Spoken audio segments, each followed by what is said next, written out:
Okay, Tom Frank from tomfrankart.wordpress.com with vlog theme sketchbook update number 7. It is September, or should I say late September, and I really should be back in school.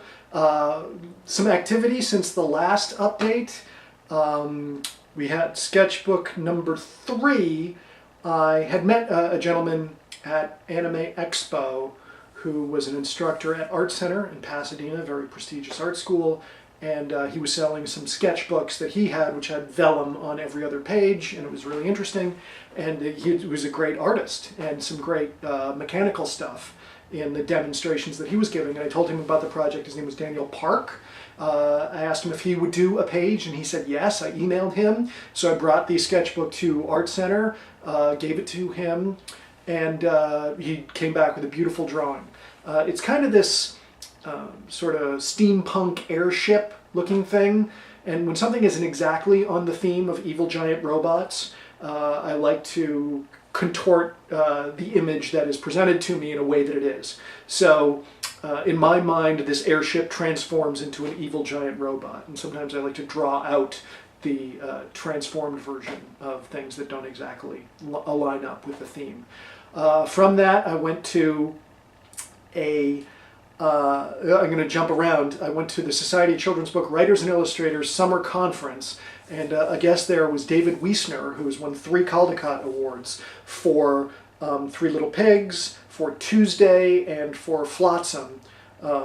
And he gave a presentation, and when I went to the conference and saw his presentation, it was very clear to me that he had a very slow, anal process to, and he was very sort of controlling over his work, and a lot of pre-planning was involved. He liked to set up models and then draw from life from the models in order to do the illustrations for the book.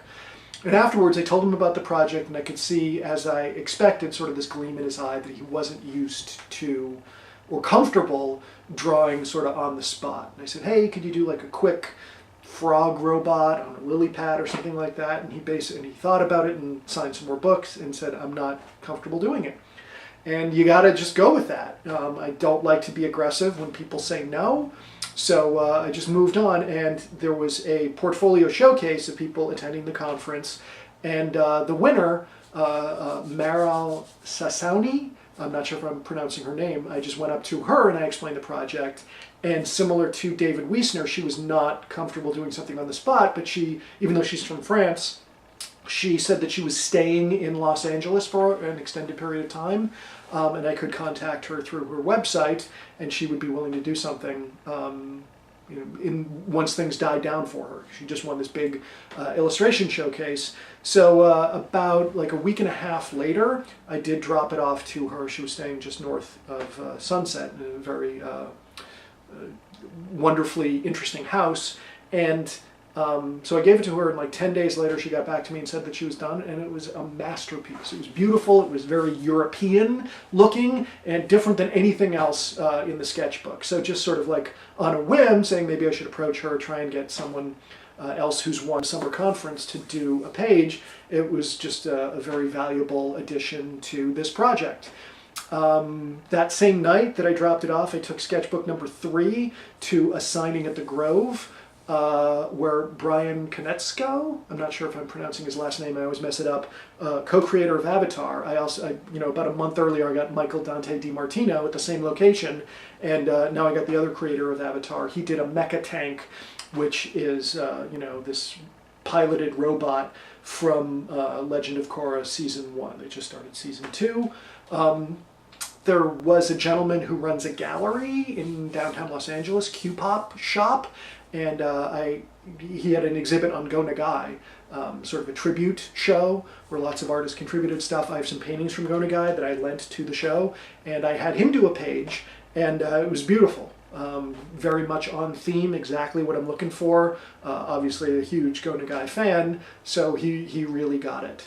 I had, for my daughter, she had a friend, a boy who's 13, who really loves to draw, and I asked him if he would do a page when they were together playing, and he loved the idea. He did a very interesting robot, different than anything else. It was very tiny on the page, and I enjoyed it greatly. And my daughter's instructor at camp, she went to an art camp, and she had a drawing instructor there.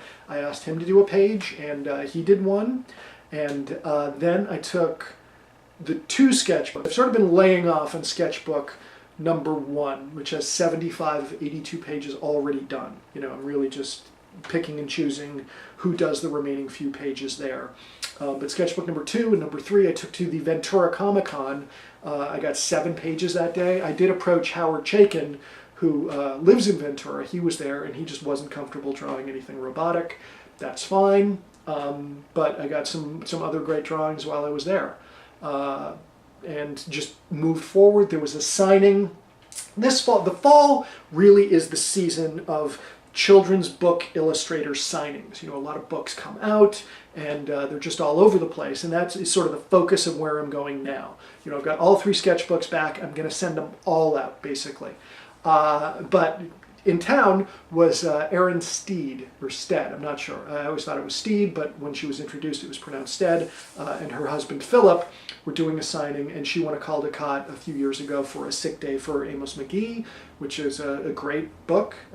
If you have kids, I recommend getting it and reading it to them. And when I saw her, I could see that she was very introverted. You know, I read her Caldecott acceptance speech, and she talked about how she needs to express herself through her pictures. So, like David Wiesner, I could tell that she wasn't really comfortable doing something on the spot, but I sort of like it wasn't a big line, and I just went up to her, I sort of explained the project, and I didn't say it was a robot, because that's really out of her wheelhouse, but she did one, and I was very glad to get it. Her and her husband, very wonderful people, so that was Caldecott winner number 8 for this project. And there's a lot more Caldecott winners doing signings. In Chicago, coming up on October 3rd, Eric Roman is doing a presentation at a library, and my friend lives right nearby, and I had actually contacted Eric Roman, and he said he would be willing to be a part of the project. So I'm going to mail it to my friend, and he's going to bring it to Eric Roman, try and get a quick sketch from him. And in New York City at Books of Wonder, Jerry Pinkney is doing a signing. He's difficult to contact online. You can't get like an email directly to him, but he's going to be there. I'm going to mail it to a friend, and I'll try and get a drawing through, you know, there. David Wiesner is going to be there as well. So if I get Jerry Pinkney, I'll say, hey, move over and see if you try again with David Wiesner. Couldn't hurt. The New York Comic-Con is coming up about a week after that, and I'm going to mail it to yet another friend who I am finally on Adi Granov's sketch list for conventions. He's always mobbed. I didn't get him at Emerald City. I signed up too late for San Diego, but I did not sign up too late for New York Comic-Con, so my friend will bring it to him, and finally I'll get a page, and my expectations are pretty high from Adi Granov. He's really an amazingly talented artist at the height of his powers right now. There's a Eisner winner, Ramon Perez, who I've contacted, so I'm pretty sure I can get a page from him. Andy Kubert is appearing on Saturday at the New York Comic-Con. I know he doesn't generally do sketches at conventions. I know some people who kind of know him. So, fingers crossed that my friend and, my contacts can coordinate just a quick sketch from him. If I don't get him, I'll tell my friend to go after Chris Burnham, who I've wanted for a long time and is a big Go Nagai and Ken Ishikawa fan, which is sort of the genesis of this project. That's sort of like on theme for what, entries that I like the most. Monster Palooza is coming up in October, the same weekend as New York Comic-Con. Maybe if I get the sketchbooks back, I'll mail one. A very talented robot artist, Jeremy Tiongson. I'm not sure if I'm pronouncing that correctly. I contacted him through Facebook, asked him if he would do one. He said yes. My expectations would be pretty high from him. He's an amazingly gifted mech artist. So he could really knock it out of the park. There is a fundraising event in Boston called We Art Boston on October 20th. And David McCauley, Caldecott winner, is going to be there. I'm going to mail the sketchbook to my mother, and she and a good friend of mine will go and try and get David McCauley. But other people are going to be there, people who have already done the sketchbook. Rebecca Emberley will be there as well. So, a bunch of potential Caldecott winners and a couple of potential Eisner winners. And then in November, you got Kamikaze, you've got Creative Talent Network Animation Expo, and you've got Long Beach Comic Con, all in the area. So I will be pretty aggressive at those 3 events, and I'll see what other signings are coming up. And then after that, things sort of cool down for a while. I would, one thought is thinking potentially mail sketchbook number 3 to Japan to a friend of mine after, at the end of November, and let him have it for 6 months or whatever and see what he can dig up.